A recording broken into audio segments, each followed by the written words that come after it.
Welcome to the Sunday morning simulcast with Rom Wills. The truth will always be. Now, let me give a special shout out to legendary jazz musician Pat Metheny, because he has a song of that name, and it's one of my favorite. It's one of my favorite songs, and I ain't gonna get into the song, but I'm giving him a shout out because this is, it's the same title as the song. But the truth will always be. And, you think about what's truth. Well, one, there's objective truths. Like the sun will shine. At least objective for now. It's water is wet. Stuff like that. 1 + 1 is 1. 2. 1 times 1 is 1. But, math, those are objective truths. But, the reality is truth. What's the reality of the situation? Now, we have different perceptions of that reality because of our own conditionings and everything. But regardless of our perceptions, it's always there. It's like a saying I've heard in different places. The truth has 3 sides: my side, your side, and the actual truth.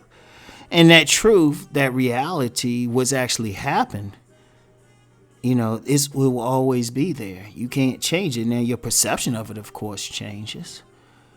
And what you see of it changes. And how you perceive it can change.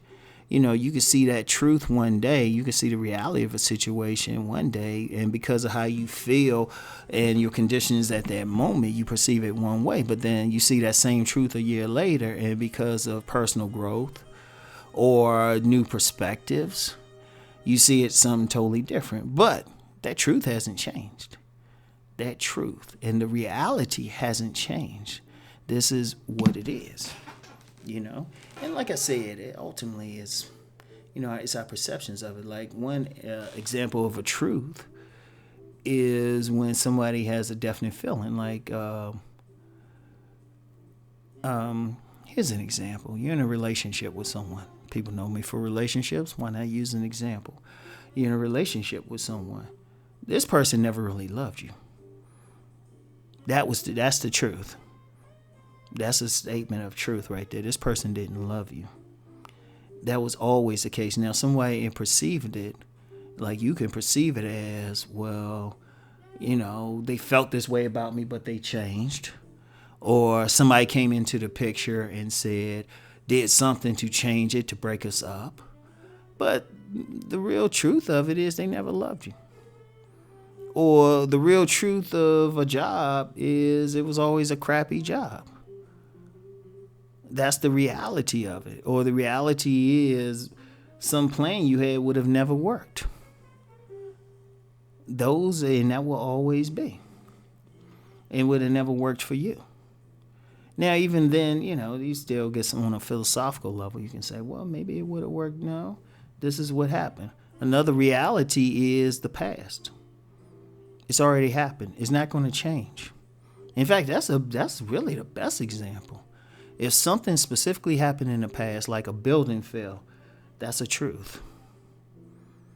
You were fired for a certain reason from a job. That's a truth. You got a job at this place at this time. That's the truth. That will always be. And that's the reality. You can't change that. As soon as it's happened, if you say, well, okay, I'm gonna turn this podcast off at 4:07 into the podcast. All right. You turn it off. You turn it back on. The truth is you turned it off at 4:07, you turned it back on to start at 4:07. That's always the truth. It will always be.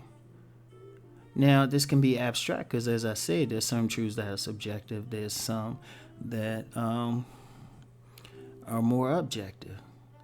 If something has happened, that's the truth. It will always be. The reality of a situation will always be. That person never loved you. You're making You make a certain amount of money. That's the truth. You graduated from school or graduated from a college, high school, trade school, beauty school. That's the truth. That will always be. You can't take that away. That's documented truth. That will always be. And the truth will always be. Now, you can have the choice of changing a reality. You can change your future. That's not set in stone. Even then, certain truths will always be. The past on how you got to that point will always be. Think about it. It will always be. Now, the key is to accept it. Can you accept that truth that's happened to you? Can you accept that person didn't love you? Can you accept that the reason why you lost that job was not because they dislike you or they had it out for you, but you kept showing up late and not actually doing the work? And it's not always a bad thing. It could be a truth that you worked hard to accomplish that degree. It's a truth that you were able to build a home by yourself or restore a car. It's a truth that you had to change out your toilet. Because this happened. It happened. It was objective. You can't change that. You can't say, well, it was somebody else. No, nobody else is there. They do it. And that's the key word, acceptance. Acceptance of truth. Acceptance that this happened. But it doesn't have to be your future if it's a bad thing. And if it's a good thing, you can build on it. Because you knew it happened. You knew you accomplished this goal. You made a certain amount of money on a job. Shoot, you lost a certain amount of weight. Shoot, you were able to have this child or this children with this person. Those are always there. You can't take them away. It's happened. Now, from those truths, what do? You learn from those truths. You learn from that stuff. You build on it. You can use that truth to know that you're able to accomplish this because you accomplished it before. Yeah, you can put that toilet in, or you can build, you can work on a particular type of job because there was a truth. You worked on that type of job before. You have skills in this. That's a truth. And the truth will always be. So, anyway, that's all I have for now. Think on this. Keep rising and transforming. Peace.